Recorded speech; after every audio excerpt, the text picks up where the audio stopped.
Hello, my name is Oswald Newbold, and I did 25 years, 1 month, 13 days in prison. I was born to a single mother, you could say. My mom and dad was in the 12th grade when my mom got pregnant. Right by the age of 6, my mom and dad got married, and we had a good family life. But then things just started to get out of order, substance abuse, a few little things people may not be proud of. Then my mom and dad split. And at first, I didn't really think that it affected me, but I had a lot of unresolved anger in me because I love my dad, but I seen him like fall from grace, as they would say, and I didn't really know how to deal with that part.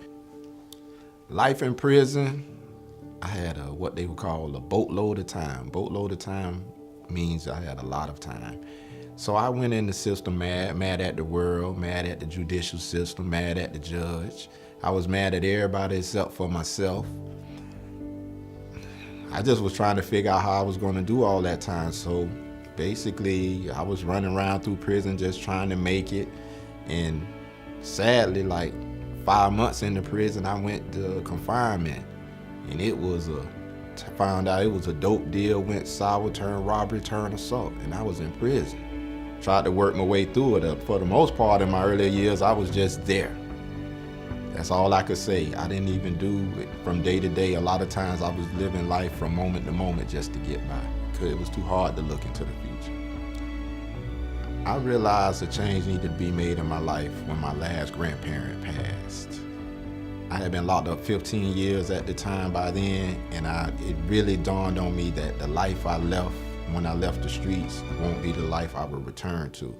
Had never been out there where my grandmother wasn't living, or where my granddaddy wasn't living. In the houses I'm used to going to, it won't be anybody there for me now. So that's when I realized, hey, you're gonna have to get your life together. You're gonna have to survive on your own. What are you gonna do?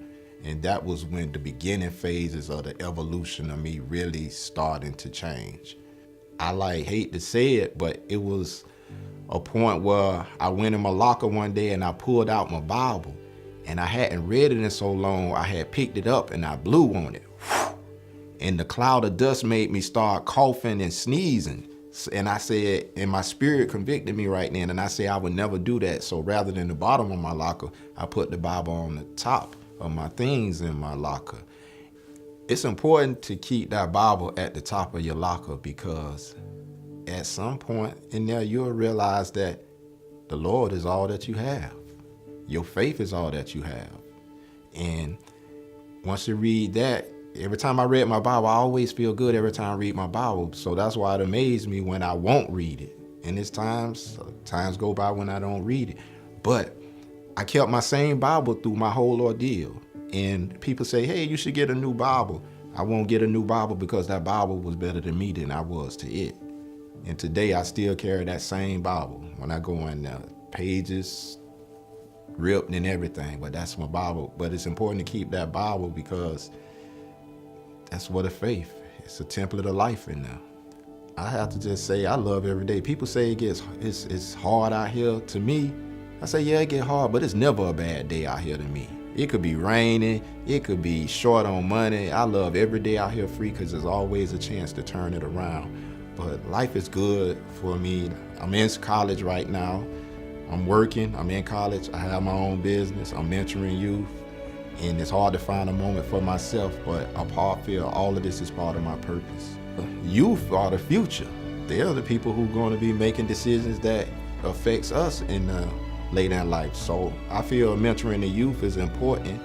And even when I was younger, I wish I had a mentor. Now that I was older, when I look back, I didn't have as many mentors as I thought I did.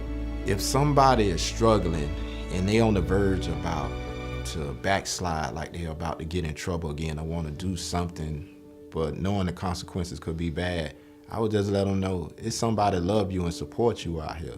I'm one that love and supports you. So it may be tough, but just give a little bit of effort and it's going to be all right. Do it for me. Do it for yourself. Call the number on the screen. God has a plan for you.